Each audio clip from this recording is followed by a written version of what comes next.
Hello, everybody, and welcome back to M&J Games. I am Michael, and today we're looking at a beautiful coaster creation, or in this case, Coaster Spotlight, and it is by CyberCrunch 2077. In other words, Batreg on YouTube, for any of you who follow him on YouTube. But this is called Reaper Volume 2, B&M Giga. And the basic description says, oh, as you can see, ooh, off in the distance there. That's really nice. The basic description talks about, maybe being a little bit rushed making this so the plaza is not as detailed as he would have wanted to be, but that's fine. I mean, it doesn't have to be super detailed. This is not an entire park. I think it's detailed enough, and I like the fact that you did even add a plaza. Um, and the coaster is awesome. Like, just to let y'all know. So we're not going to do an overhead footage or view yet, just because I want to kind of save some of the suspense for it. But as we can see here, so it's called Reaper, and I like this is simple but effective. The simple path covering and lights. Let's see if, since it is called Reaper, yeah, it's kind of got some kind of grim, dreary kind of lights. Like, oh, that's awesome. And look at the custom lights on that lift hill. That is the best I've seen on in a coaster, and it's phenomenal. Like, that is amazing. So it's kind of, so I think he had it at this time when I opened it up. And so it's a nice simple cube. Doesn't need to be anything else. Maybe I'd say just adding some cement pathing, just to kind of get rid of kind of that grassy parts in the middle. But as we get up here to the station, I mean, this definitely fits the Reaper vibe, as it's like a old style cathedral church. Oh, look at that. Man, that is creepy and that is awesome. And then the operator's booth as well. Oh, that looks so good. Really good job. And then you got the transfer track. Man, that looks awesome. So let's go ahead and let's see if it'll let me. There we go. Let me click on it. So let's take a look at these stats before we take a ride on the coaster. G-forces look really good. Biggest drop, 312 feet. Max speed, 97 miles per hour. Track length, 6,000 feet. Four airtime counts. Let's go ahead and take a ride on the coaster.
Yeah, as I've already said before, this was a really good coaster. I think the layout was really strong.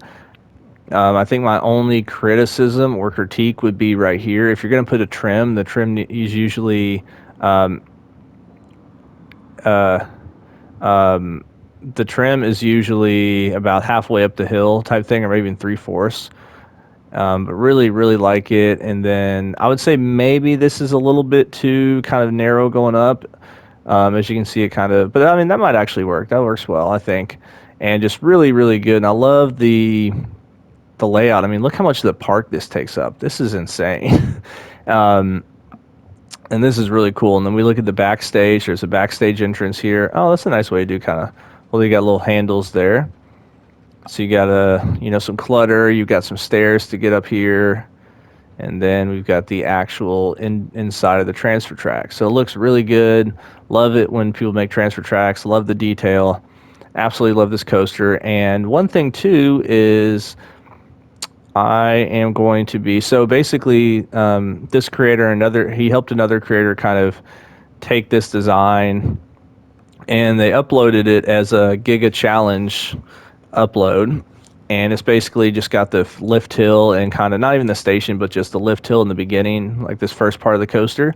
And so what I'm going to do is I'm going to do a mini series where I create a Giga coaster based off it. And as of right now, I've got maybe 4 episodes planned for it, where I'll do part 1 layout and so forth, then custom supports, then station transfer track, and then kind of the surrounding area.